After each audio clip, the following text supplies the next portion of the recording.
The air was thick with the scent of aged wood and forgotten things. Arthur, a man of simple pleasures and insatiable curiosity, browsed the cluttered shelves of the antique shop. He loved the thrill of the hunt, the promise of uncovering a hidden gem. Today was no different. He ran his fingers along dusty books, tapped chipped china cups, and examined faded tapestries. His heart quickened when he stumbled upon a glass case tucked away in a dimly lit corner. Inside, nestled on faded velvet, lay a pocket watch unlike any he'd ever seen. It was ornate, crafted from gleaming silver, with delicate engravings that whispered of forgotten lore. The face was simple, with Roman numerals marking the hours and a single ruby-encrusted button in place of the window. He was mesmerized. He had to have it. Arthur beckoned the shopkeeper, a frail old man with eyes that seemed to hold centuries of stories. The man moved with a weariness that suggested he'd rather let the relics rest. Arthur pointed at the watch, his voice hushed with reverence. "What can you tell me about this one?" The shopkeeper's gaze flickered to the watch, a shadow crossing his face. He hesitated, then spoke in a low, raspy voice. "That, my boy, is a relic best left undisturbed. It's a thing of power, not meant for mortal hands." Arthur chuckled, dismissing the words as the ramblings of a superstitious old man. He purchased the watch, his mind already swirling with visions of its history, its secrets. As he left, the shopkeeper's parting words echoed in his ears. "Be careful, young man.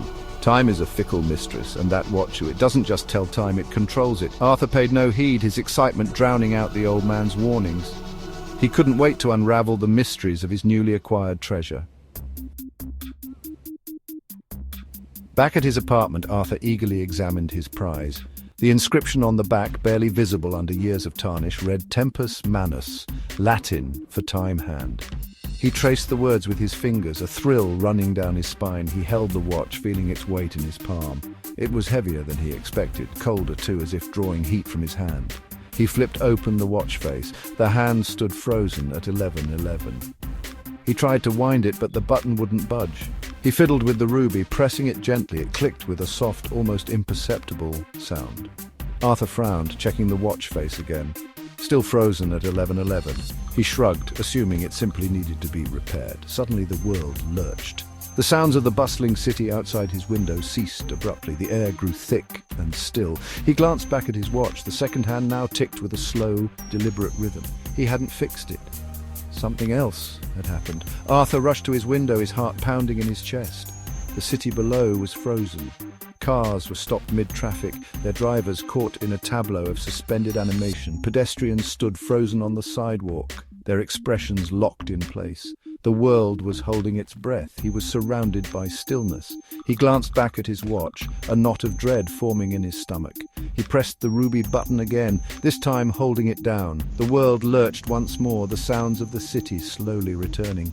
Cars started up again, horns blaring. People continued their hurried pace, oblivious to the brief pause in their existence. Arthur stared, his mind struggling to comprehend the impossible. He had stopped time. He had the power to control the very fabric of existence. He felt a surge of exhilaration, a heady rush of power. He could do anything, be anywhere with no consequences. He was a god, or so he thought. The watch became Arthur's constant companion. At first it was thrilling.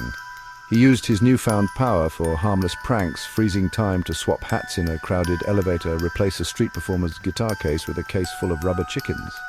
He even managed to win a poker game by pausing time and rearranging the cards. He explored museums after closing hours, wandered through silent concerts, and stood on rooftops, marveling at the sleeping city. But as the novelty wore off, a chilling realization crept in. The silence, once intriguing, became deafening. The world, devoid of motion and sound, felt like a desolate, lifeless painting. Arthur found himself yearning for the sounds of laughter, the warmth of a conversation, the simple joy of sharing a moment with another human being. He tried striking up conversations with people while time was frozen, writing messages in the air with his fingers, even posing statues in humorous situations.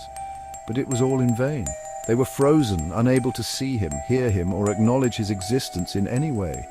He was a ghost in his own world, a prisoner of his own making. He realized the shopkeeper was right. Time wasn't his to control. This power, this gift, was a curse. It had isolated him, trapped him in a prison of his own design. He had everything he thought he ever wanted, yet he had never felt so utterly alone.